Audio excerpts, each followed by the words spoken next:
Hi everybody, I'm Stacie Spradlin with Seams Divine, and today I'm going to show you how I go about making bias binding for my quilts.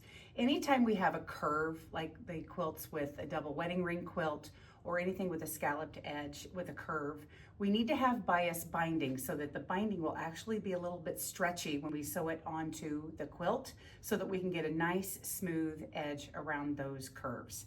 I'm going to actually start with a square piece of fabric.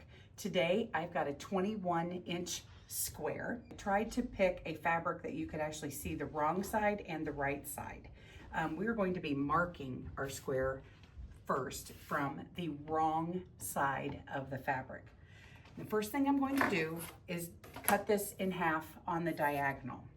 Sometimes my square is actually a little bit longer from the diagonal than my 24-inch ruler. So what I like to do is actually piece two rulers together, set them end to end to help me find that true diagonal. Got my rulers in place, and I've just butted the two ends of the rulers here up together so that you can see now I can make one continuous cut with my rotary cutter.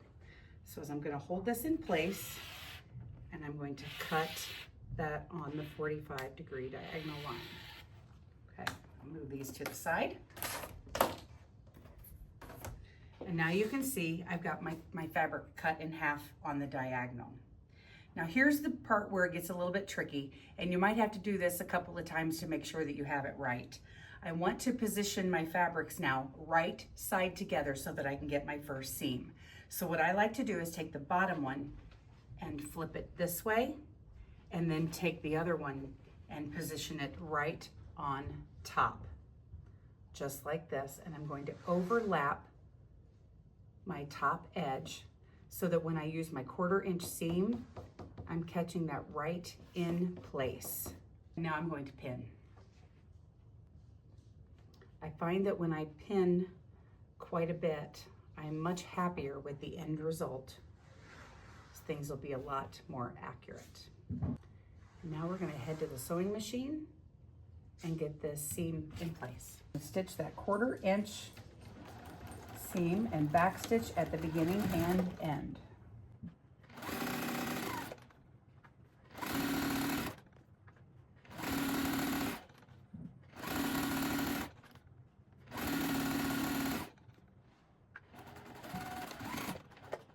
Now we're going to head to the ironing board, and we're going to be pressing this seam open.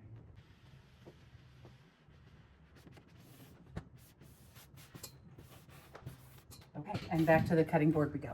Now we're back at the cutting board, and it's time to actually mark the lines that we're going to be cutting later on for the width of our bias binding strips. I actually prefer my bias binding strips to be 2 inches, so I will be marking my lines in 2-inch increments. If you prefer your bias binding strips to be a little wider, say it's 2 1/4 or 2 1/2, then you would mark those lines in that increment. So let's talk a little bit about the marking tools that we have in our sewing studios. Air erasable and water soluble have some great uses in our quilting and in our other sewing projects. However, it's not a great idea to use these tools in marking our bias binding strips. And the reason why is, if you set an iron to either one of these marking tools, you will never get those markings out. And I am going to be ironing this again, so I don't want those marks to be permanently set in our fabric. So I'm going to set those off to the side so that I actually don't use those by mistake.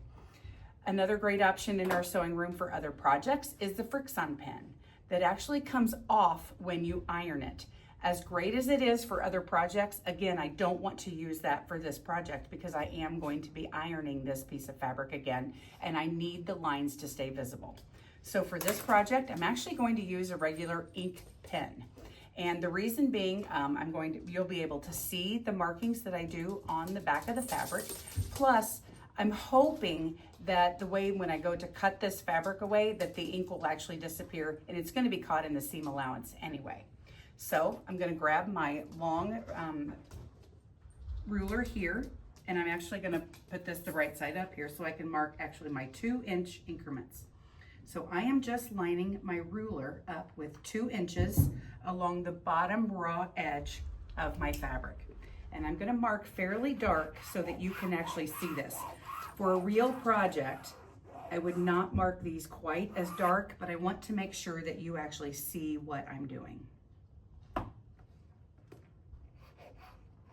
right across that seam. Now I can pick my ruler up and reposition it. And now I'm going to line that 2-inch line up with the previously marked line and work my way all up the edge of the fabric.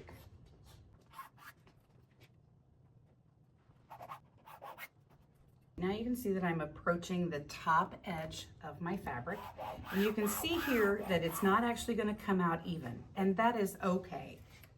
That'll just be a little bit of waste of fabric right there. I'm actually going to go ahead and leave my ruler down. I'm actually going to cut off this extra piece, okay?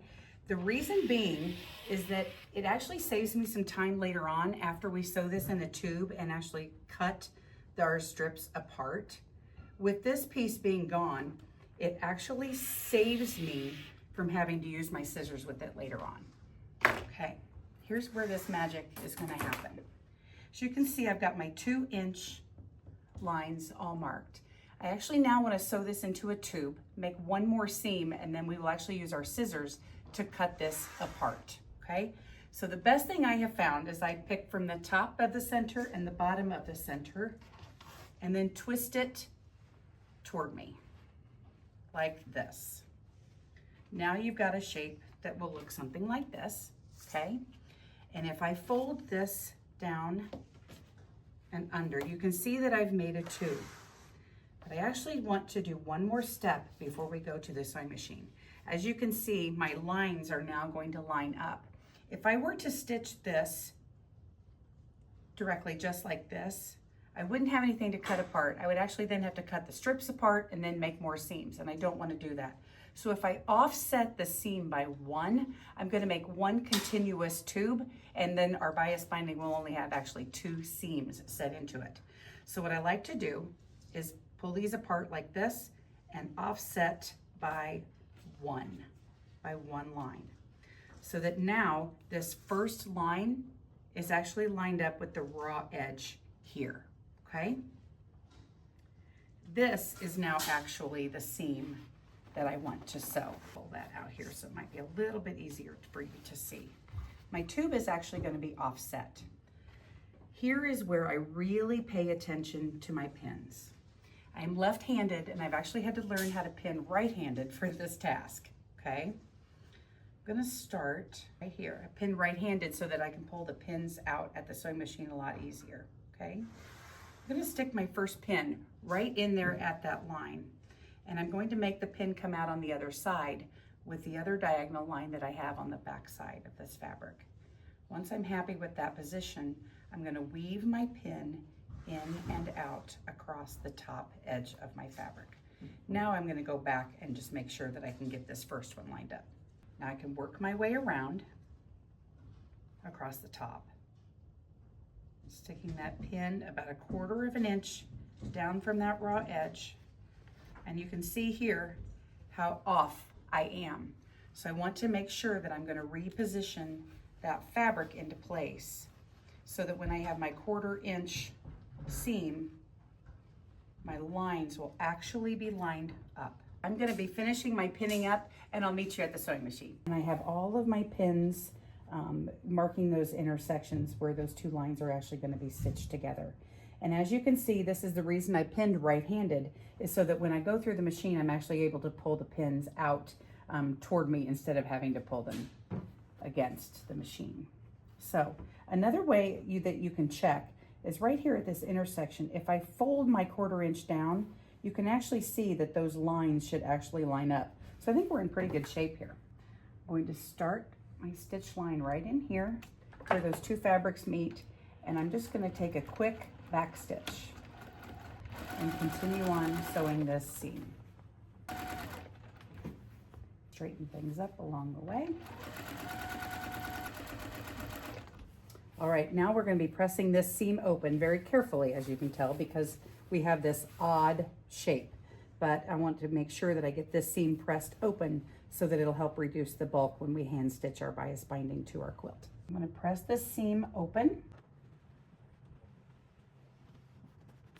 As you can tell, I'm ironing over these previously marked lines. And if I had used one of the other marking tools, I'm either going to permanently set it or I'm going to iron them away, and we don't want that. Let's head back to the cutting table and I'll show you how to make the magic happen, and we'll cut these strips apart. Now we're back at the cutting table. And in the quilt world, we absolutely love our rulers and rotary blades. However, for this purpose, we're actually going to have to pull out our fabric scissors. I prefer the K Buckley scissors, the purple handle. They are fabulous for cutting this fabric.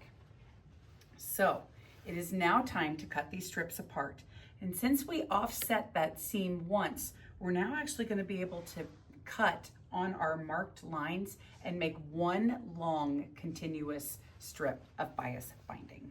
Just cut right along my marked line of 2 inches. Okay, we are nearing the finish line here.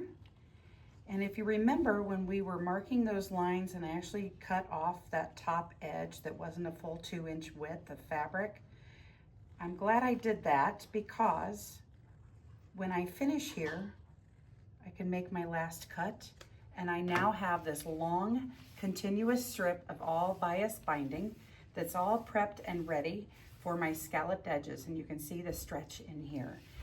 A 21-inch square that we started with will actually yield about 200 inches of bias binding. So if you need more than 200 inches of bias binding, just start with a larger square. If you don't need quite this much, you might be able to start out with an 18-inch square. Save yourself a bit of time. So I hope you've enjoyed this quick tutorial on bias binding. Join me again as we've got a future video coming out on how I actually attach the bias binding to my scalloped edge quilts.